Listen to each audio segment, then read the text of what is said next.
PMS, pregnancy, menopause. Being a woman is a lot. Ollie supports you and yours with expert solutions for every age and life stage. They just launched 2 new products exclusively at Walmart. Period Hero combats bloat, mood swings, and more during PMS. And Balance Perimeno to support hormonal balance, mood, and metabolism during perimenopause. Grab yours at ollie.com. Ollie! These statements have not been evaluated by the Food and Drug Administration. This product is not intended to diagnose, treat, cure, or prevent any disease. No one has the balls to stand up like I'm doing right now. Stop the crap already. We're all Americans. We're all equal. I don't see black. I don't see Asian. I don't see anything but American. Welcome to One Tough Podcast.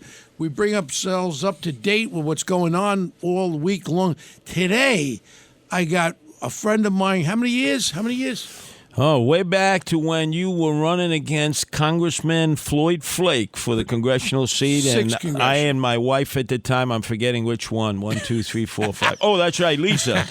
We came out to your fundraiser in Howard Beach, and a lot of people don't realize you came within 2,500 votes. Right, a hair of beating Floyd Flake. And the problem there was Brian McCabe. They threw him in at the end for 4,000 votes. He pulled out of Rockaway.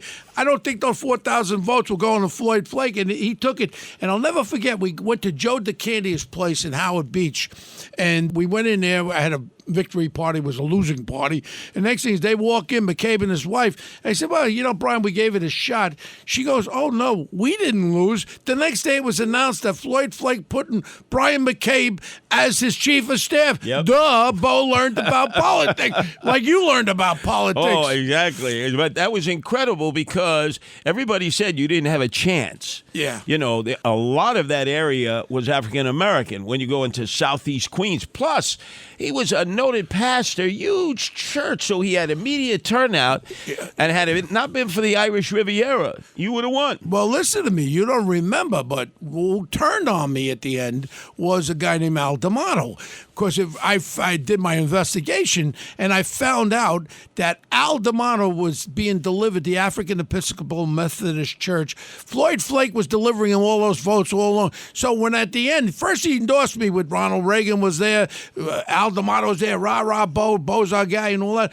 Then when all of a sudden Floyd Flake won the Democratic thing over Walton, then I said, we're going to get some photographs taken, Mr. Senator. And we were on Fresh Pond Road, and Curtis, so help me God, I grab him, and also my brother Al was still alive. He passed away, my brother, my best friend.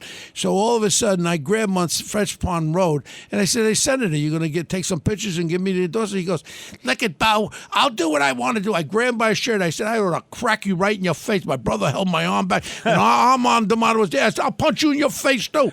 I'm running for something here I believe in, like you did, Curtis. Yes. And then all of a sudden, you start to learn, the escape valves of all the Well, remember, you weren't alone. Remember how Alphonse Ali Boy D'Amato turned on Rudy when Rudy was running the first time in '88 to save our city from Dinkins. They ran Ronald Lauder, the perfume queen, against Rudy, who he spent millions, and then he had the conservative line. So he continued to run, even though Rudy beat him in the Republican primary, and that was all D'Amato. Curtis, I didn't know we were going to talk about this, but I love it. Now, the one big thing that we had was when I ran, I didn't know. My brother Al says, oh, you want to cover New York Magazine, all this crap. You could run for Congress. Joe Adabo died in office. I said, what does a congressman do? So next thing is I get a call from Lee Atwater in Washington, and he says, Bo, we'd like you to come down here, meet with Casper Weinberger, the head of defense, and also the Graham Rugman balanced budget. So I went for 2 weeks down there. They let me go to all these classes of learning about the issues. So now I go and I get called again, and Ronald Reagan's guy, Lee Atwater, calls me, and I brought my daughter Jacqueline, my brother Al with me. They couldn't go into the White House. Next thing is the guy from Arizona, Barry Goldwater, another United States Senator, were waiting, and they were waiting for me to come in to see the president. It was supposed to be for a photo app, and you could go online, Bo Dietl, Ronald Reagan. It's a 15-minute thing where Ronald Reagan is asking me about being an iron worker and about being the decoy mug 500 times, all that crap, right? Ronald Reagan was clear as a bell. There was no problem with his head. So now I come back to New York. So the New York Times, my friends at the New York Times put an editorial, and they spelt my name wrong, too, that Bo Dietl was a great detective, but he doesn't have a clue about running for Congress. I call up Max Frankel, the head of the New York Times, Curtis. And I said, well, with all due respect, Mr. Frankel, I says, why wouldn't you interview me, see if I know anything? Right. So he goes, you want to come down before the editorial board today, 2 o'clock? I said, I'll be there. So I bring my sergeant, Billy Campbell, with me. He was involved with my campaign. I put this big tape recorder on the table, this big, long table of people from the New York Times.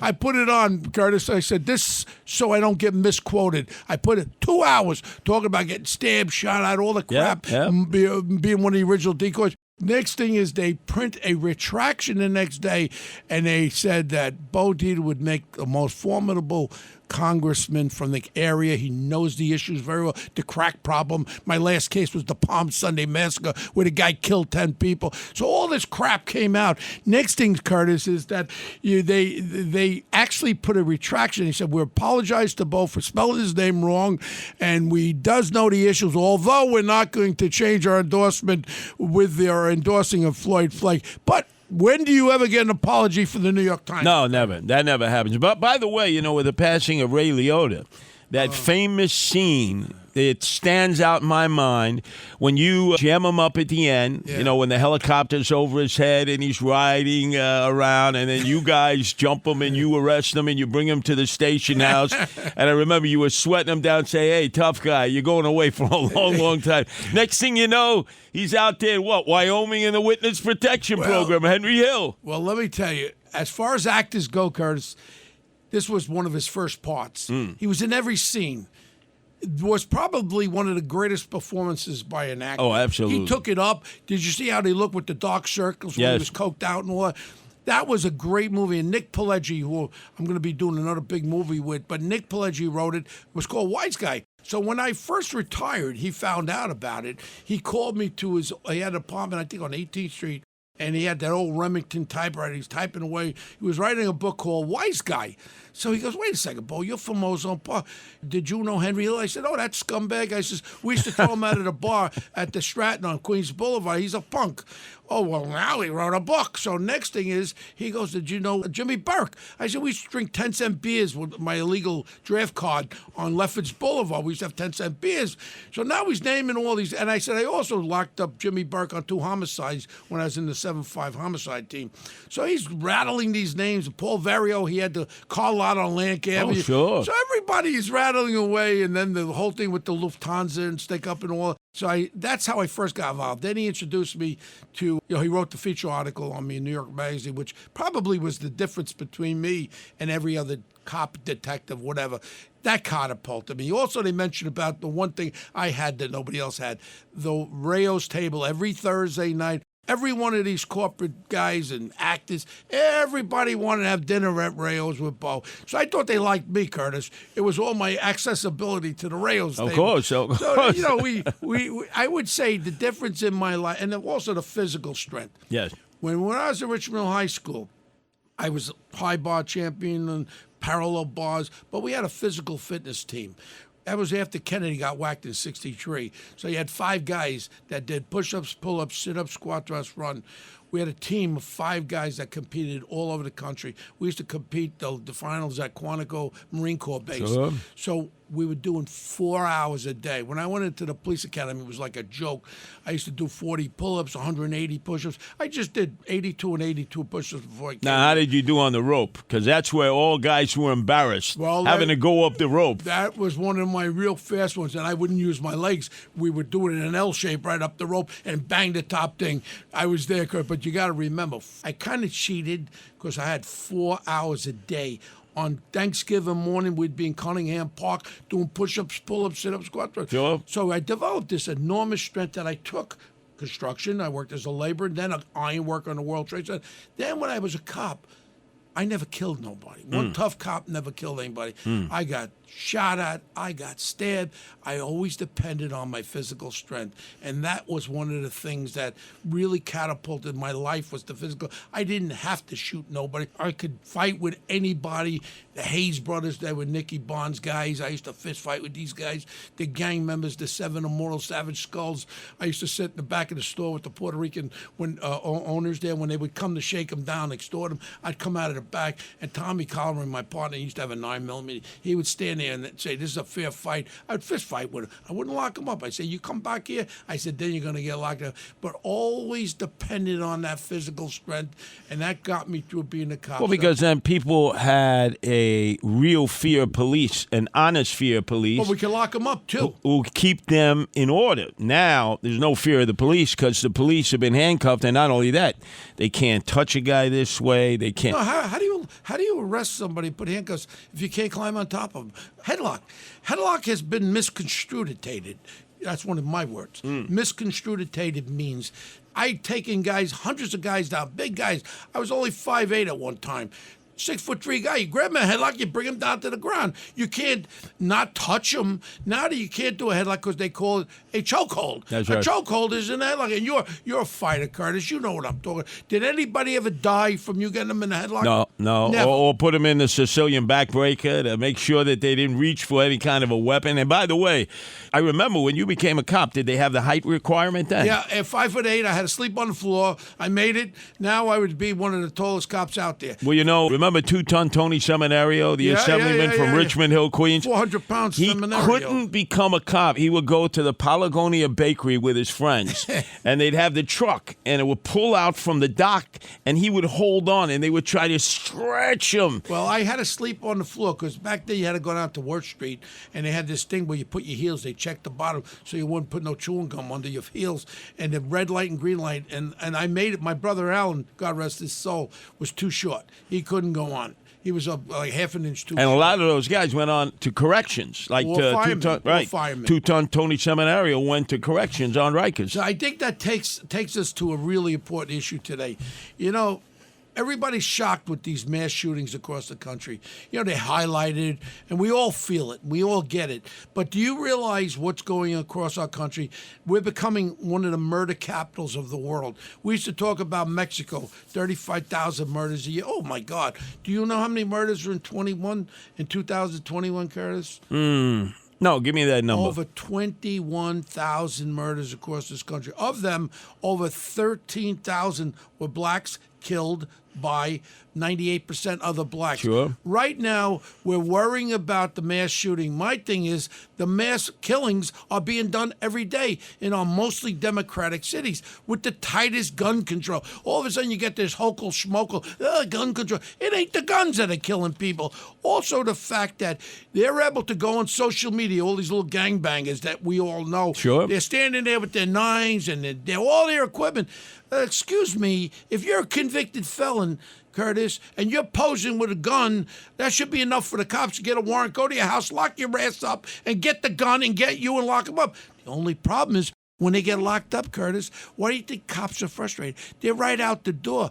My thing, Biden wants to be a president. I don't even think he knows where the hell he is, but he wants to do something. What we should do is every gun in this country, we want to stop gun violence. Every gun should be prosecuted with the federal government where they have a minimum. If you're a convicted felon and you get caught with a gun, you ain't going nowhere. 7-year minimum. And if we start cracking down, I guarantee you, I know my friend John Katsimatidis talks about it, but he did copy from Bo. Yes. 3,000 to 4,000 of these little pieces of garbage running around. That's the crime wave of New York City. He's very, very true in that. These, if we take them and put them in jail, hey, look we have to build more jails. We could build them bigger, better, and safer. Let's build more jails. When we got mad dogs, pit bulls that are biting people. I know you love animals, yes. But what do you do with them, Bo? You keep feeding them, or you can let them keep biting people? No, you just say sayonara. My point is, we got to take these criminals. The difference when I was a cop and a detective, when I locked them up, they went to jail. Today, they laugh at you. This episode is brought to you by LifeLock. Between two-factor authentication, strong passwords, and a VPN, you try to be in control of how your info is protected. But many other places also have it, and they might not be as careful. That's why LifeLock monitors hundreds of millions of data points a second for threats. If your identity is stolen, they'll fix it, guaranteed, or your money back. Save up to 40% your first year. Visit LifeLock.com/podcast for 40% off. Terms apply. They get, how many times? Well, give you an example. In Brooklyn, right? The biggest borough, and like the Bronx, the most active boroughs when it comes to violent crime. Eric Gonzalez is the DA. You get busted. Loaded 9mm. You haven't shot at anybody yet.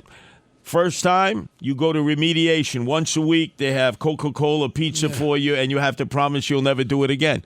And naturally, the gunslingers come in. They can't believe that. Once a week, and you give me pizza and Coca-Cola, and all I have to do is swear I won't do it again. But when you look at the records, Curtis, these guys are getting 4 or 5 times locked up with loaded guns. Yep. At what point do you say, Finzies, no more? No, you got to do that. Now, let's turn our attention to that mass shooting that everyone's talking about. If you remember when we had the rash of these Muslim terrorists, remember the guys shooting up everything? Oh, sure. And what did they always do whenever they hit a place? They went for body count. The law changed because when I was a cop, calling Frank Bo's hostage negotiating team, let's negotiate, there's hostages that may be in there. Then they changed it.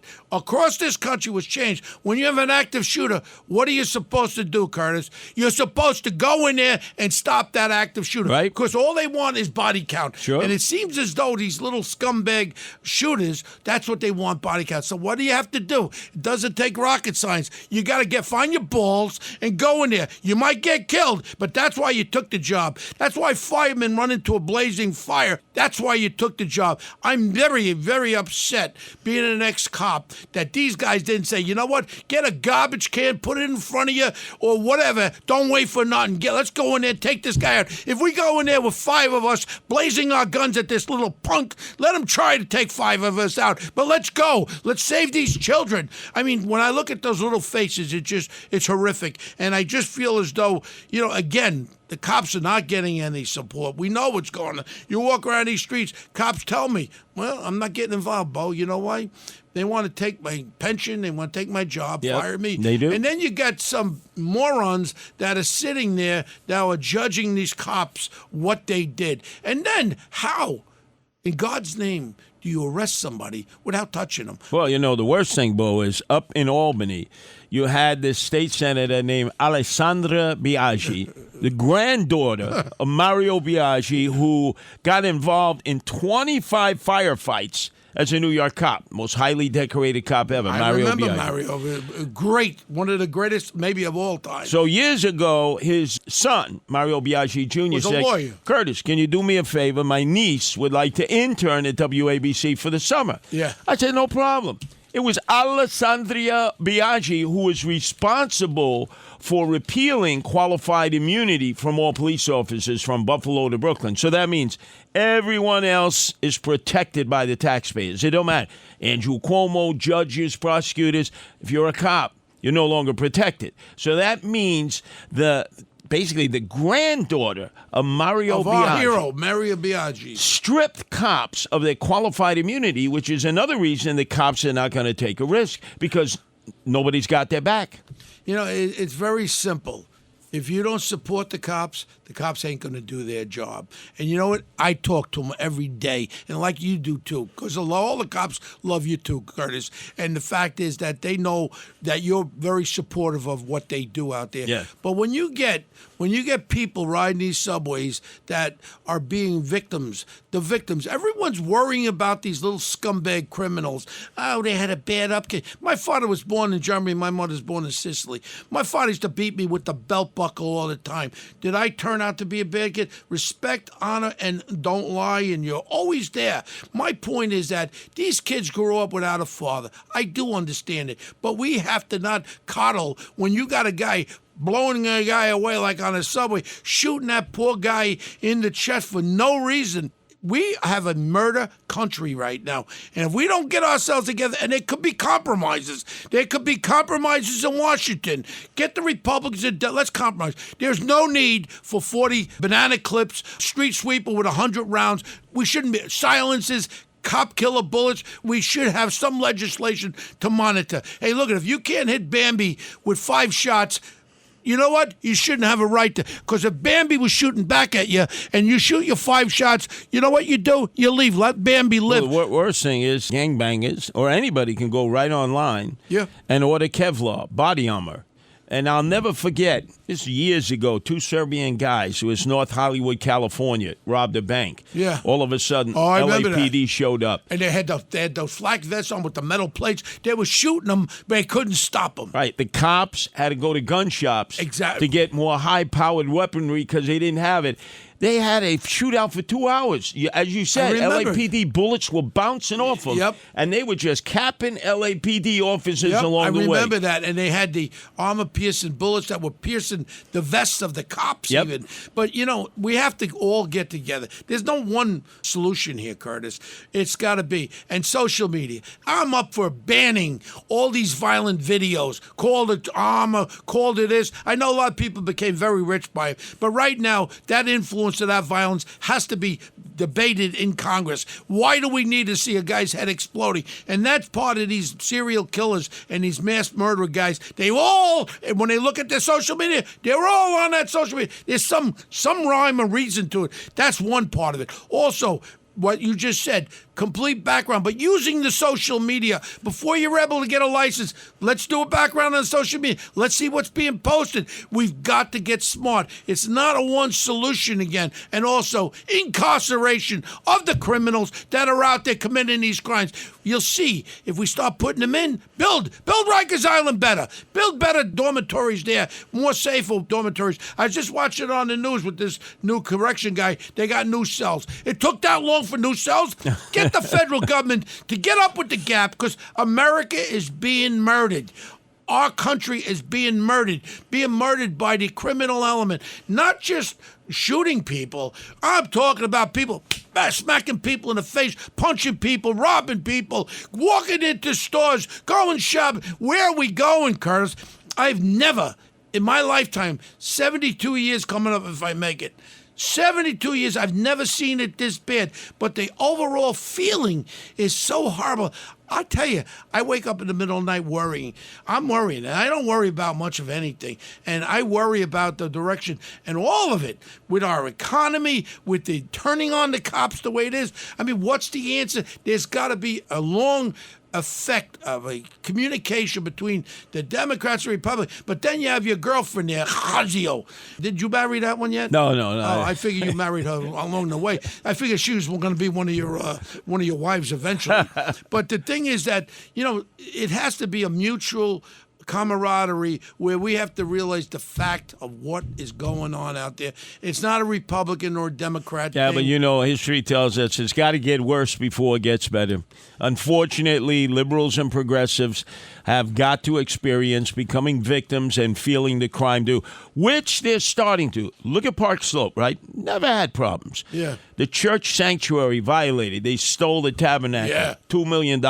They torched a nearby store that all the progressives and liberals love. Yeah. And then you saw the great employee of Goldman Sachs, Enriquez, get shot, executed in the back of the Q train.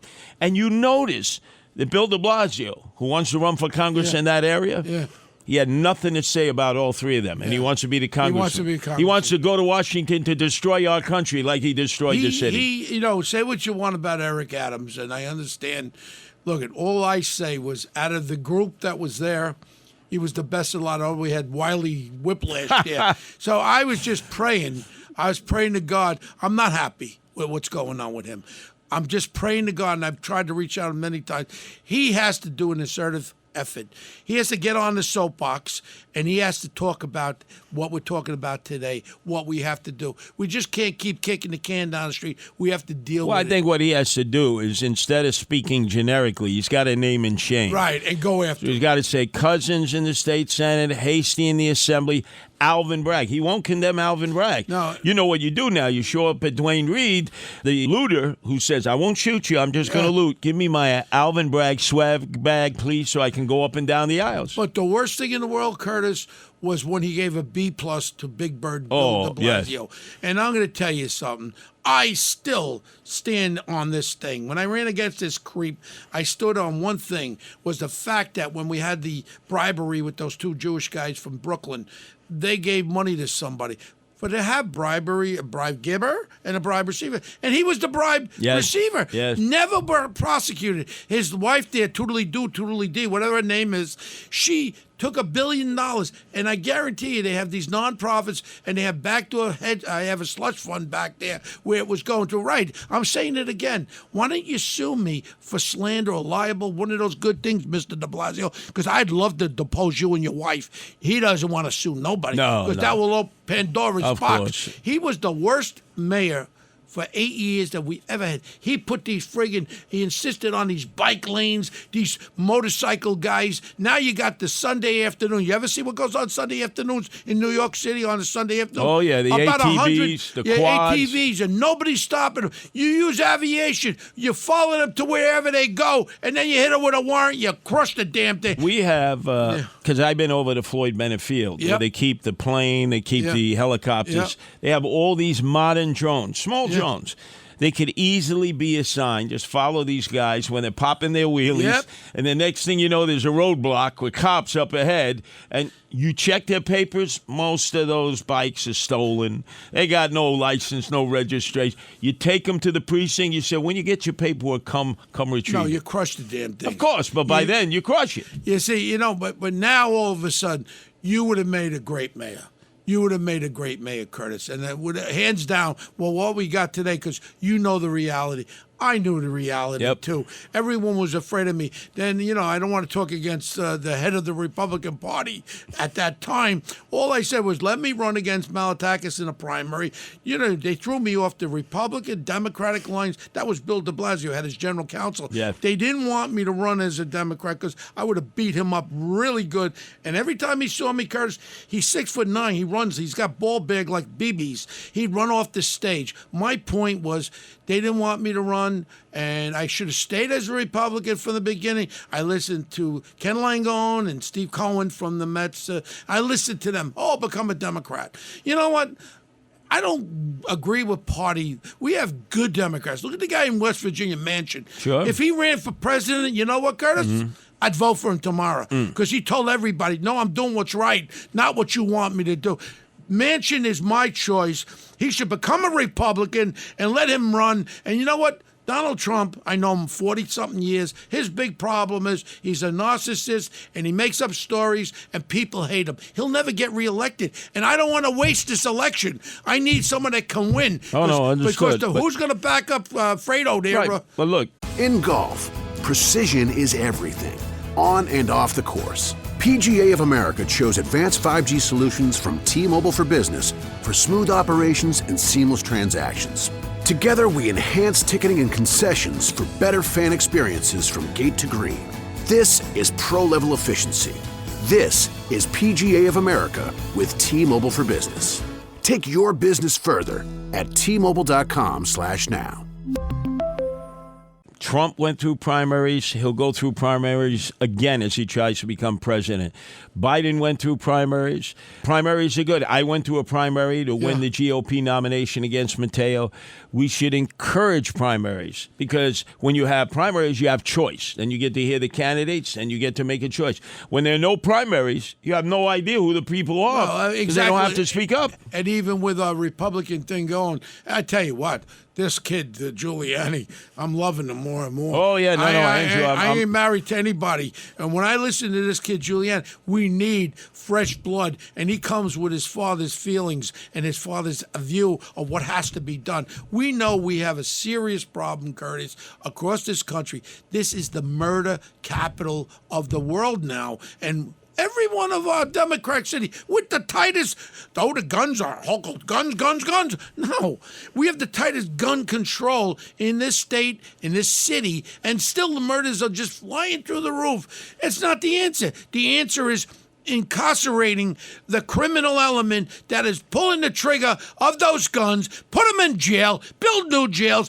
get federal money, and let's do it. And notice the Democrats' biggest fears, because they know the United States Supreme Court is going to open up the process for a licensed carry permit for New Yorkers. Right now, there are two men who have petitioned the court to say, don't understand, it's almost impossible to get a gun in New York. Right. Yeah. And with the crime going up, if I already have a premise permit, because you have to qualify for that for your place of business or home, why can't I have a carry permit, which makes all the sense in the world? If you are a law-abiding citizen with no criminal record, you should be able to carry a firearm in New York City, anywhere in this country, because that's your rights. That's our constitutional right. Sure. I'm not talking about carrying an AR. I'll tell you what, I'll switch it off. You give me rights for people to carry it, and then I'll switch it off. With your AR-15, we have to limit it, the AR-15, to a certain capacity clip. Let's do it. You know, in Florida, you could go to a store and buy a silencer.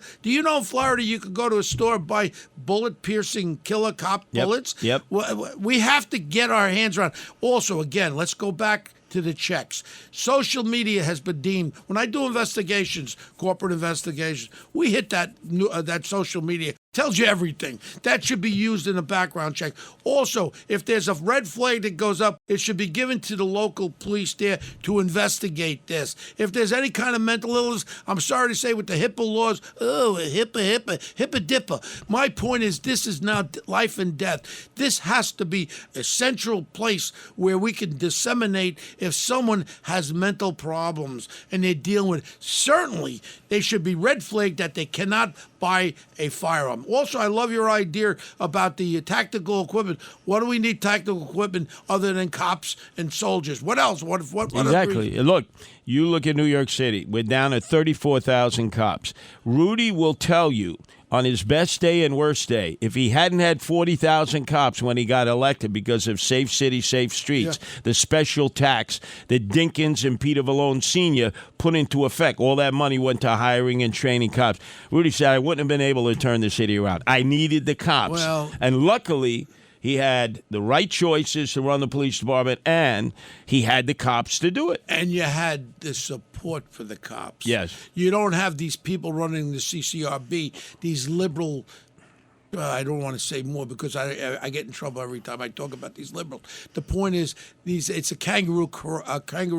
How can you tell me, Curtis? You and I will go out now on the subway and we'll get a couple of gangbangers and we'll fight with them. And I'm going to use a headlock to get them down. But if they videotape it, chokehold, that's what they yell. And now the cop goes, oh, Finzies. By the way, when you were a cop in the academy, they have the diaphragm laws now. I never knew where my diaphragm was or my goiter. Wow. Did they train you diaphragm? But now this moron in Washington, this president, had a bill passed on the national level. Yep. Diaphragm law. Does he have a friggin' clue? I challenge anyone to try to arrest somebody who's resisting arrest where you can't climb on top of him. How the hell do you arrest him? Remember when Hinckley shot Reagan and shot his press secretary? Yeah. Remember, Secret Service were right on top of him, right on his diaphragm. Nowadays, that way they would say, "Oh, you used excessive force." Hinckley's walking around now. He's coming to Brooklyn. He's having a concert where in Park Slope. Yeah, the dope from Park Slope. Can you believe that? But I tell you what, the biggest friggin' joke of the year is Bill de Blasio wanting to run for office. We need Bill de Blasio like I need a 5-inch herpy on my ding-dong. Now, I told, my partner on Saturdays is Anthony Weiner. Yeah. And he's got baggage. I said, Anthony, I just looked at this poll. De Blasio only has 6% support, yet 100% name recognition in his backyard at Park Slope. But Weiner, if he were to jump in, even with all of his baggage, could beat de Blasio like he would have beaten him if he ran for mayor. But also, you got to remember when Malatakis ran against de Blasio and myself, take me out of the equation. I didn't even have a line. You couldn't even find me. I couldn't find my own name. People were calling me up. They did me in really good. But the point is right now is when Malatakis ran against, what they did is unions, 32 BJ, 1199, they brought out those votes. What did he win? How many percent of the vote? 18% of the vote. And they were all his votes. Yep. And they bring him out, so he appeases everywhere. He's all over this city. He did deals with all the real estate owners. He did deals with no one understands. And remember, I analyzed the vote. The majority of his vote came from the projects. And who did he screw the most? NYCHA completely fell apart in his 8 years. So he didn't even reward the people. And the people who had don't put him realize into that? office. Are the people that ill-affected that they don't realize it, Curtis? Well, remember, politicians believe people are stupid. And unfortunately, a lot of times people keep proving that. NYCHA people, and remember, he had worked in NYCHA underneath Andrew Cuomo at that time, who was in charge of HUD. His assistant was Bill De Blasio. Right. So De Blasio knew about projects, Yeah, and and yet he did nothing for those and they've people. been disintegrated. The projects Horrible, now horrible. Are so horrible right now. And these people, the same as crime, these people should realize we ain't going in the right direction. Let's try something else because this ain't working. Now, there's other fool from Queens, your girlfriend there, Hazio, whatever the hell her name is. AOC, all out crazy. Yeah, the bartender. Did you ever hear her be interviewed? Yes. She's the dumbest thing in the world, and I'll tell her to her face, you're a dummy. You should have stayed. You didn't even know how to make a martini, so stop your crap. But you know, hey, Curtis, what a surprise today. We didn't even plan this, but I was very happy. Oh, And no, because I love to remember, you have to refer people to your original podcast when we talked about wise guys that we grew up with. Wow. Howard Beach, Canarsie. When you see Goodfellas and you see the Bamboo Lounge getting torched, a lot of people say, oh, that must have been Howard Beach, South Ozone Park. That's Canarsie, Avenue N, Rockaway Parkway. I was there hours after it because everybody said, oh, they torched the Bamboo Lounge.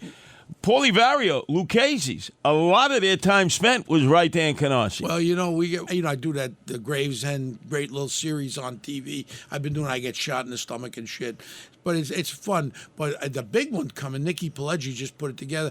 They just got greenlit. Robert De Niro is going to play Vito Genovese and Frank Costello, 2 parts. $50 million greenlit with Warner Brothers. And you ever hear of a guy named Tony Bender? Tony Bender was the underboss of Vito Genovese. I'm trying for the part. It's a major role. But I tell you let me ask you a question, though. You're so professional. You've done so many of these. The Irishman, we go right on down the line. I know every organized crime figure in the world today. Our guy. My guys. Sid Rosenberg. Yeah. In Gemini Lounge, a place that I knew well. The Testa brothers, Anthony Santar, the degenerates, the worst degenerates. Yeah. Why? Here it is. Sid Rosenberg, born a proud Jew, a Zionist, but always wanted to be an Italian. Could have been Chris Rosenberg there. Could have been Chris Rosenberg, the first member of the Gemini Lounge killing team. Yeah, but who killed Chris Rosenberg? Oh, we'll call him his stepdad. Yeah, he whacked him. But who do you think whacked him? Who do you think whacked him and put him in the trunk with the chandelier? Well, I know the Testa brothers lured him. No. It was all about one thing. He would brag about how he killed people. Yeah. And it went right up to Castellano and all that. And then they go like this. We got to whack this effing ghoul. And that was it. Because he was bragging about how he killed him, cut him up. And the real classy wise guys don't want to hear, do it, but I don't want to hear how you did it. But you got to give us a movie review. Yeah. Because Sid went and he's playing some... Well, I gotta wait to see it now. Some skinny Bellini Italian guy. I said, you should have been Chris Rosenberg. And I told Rosenberg. Danny A. we should throw a friggin' wig on him because we didn't have bald-headed guys That's back true. then, you know? The only hair was the cuffs around the side. No bald-headed guys and no beards, except for the one guy who ran the chop shop, if you remember, the junkyard on Fountain Avenue, who used to chemically incinerate the victims. They called him Santa Claus. In the 55-gallon drum. That's right. Yeah. He's the only one who was permitted to wear a beard. Well, all I know is one thing. It's great to do it with you. We should do more together because you have great insight. You've walked the walk. You know I've walked the walk. And I've been able to do that line because you always question me. And when you got shot, you forgot, you son of a gun. You gave the first reward. I put a reward on 25 G's. And I didn't know where it came from, and obviously we all know where it came from. But my whole point was... It was you, and remember the great attorney who got Bernard Goetz off the hook, Barry Slotnick, and to his credit, Charlie Rangel put up a reward too. One of the big things with that, again, is how do you think Junior got off? How do you think he got off? They used this guy, Elite, as their main witness. The Albanian bad boy. He was lying about everything. Yep. When he made the statement about, it was 1986, and I saw Bo Dietl giving papers to Richie Gotti, and he gave him cash. He was the New York City homicide detective. One little problem. I retired February 14th, 1985. 86, I was working the commission case for Ralph Scopo, for Barry Slotnick. I was a private investigator. But hold on. He lied about me being a New York detective, and then me and Joe Coffey, we had a news conference, and I said, if he can lie about me, he can lie about, and his whole credibility went out. So in reality, this Elite was the reason why Junior won. Well, let me tell you something. The guy who shot me 5 times with the hollow point bullets, best known for using machine guns for the Corazos, Michael Leonardi, he's out.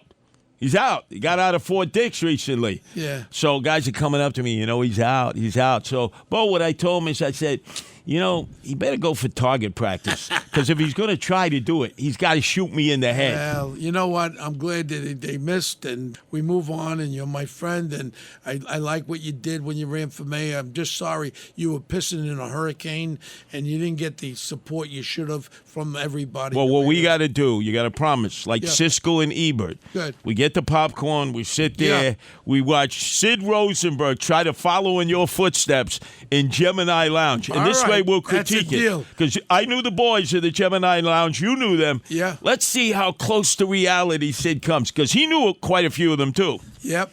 Well, Sid didn't know the guys in the Gemini Lounge. He knew 2 of them. Really? You 2 think of them. so? Well, remember, he was a guy with a number 2 pencil in Midwood. No, come on. He was a moist in Midwood. That's right, He didn't know Midwood. these guys. Come on. He didn't know the Bath Beach Boys, but you know, he was on the periphery. Johnny Gotti told me. Yeah. Johnny Gotti told me that Roy DeMeo's crew were badasses. You know who taught them to play stickball? Who?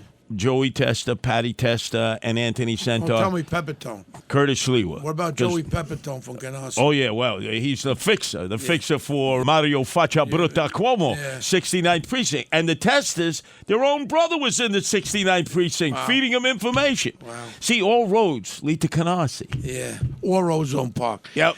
Listen, Curtis, I want to thank you very much for doing my podcast. You made it quite interesting. We should do it again. You're welcome anytime. Thank you, Curtis. And I can't even tell people to send you money anymore. No. Okay. No. Thank you, Tell them to Curtis. send it to the Guardian. All right. Agents. Thank you, Curtis. Thank you. Bye-bye. Thank you, Bo.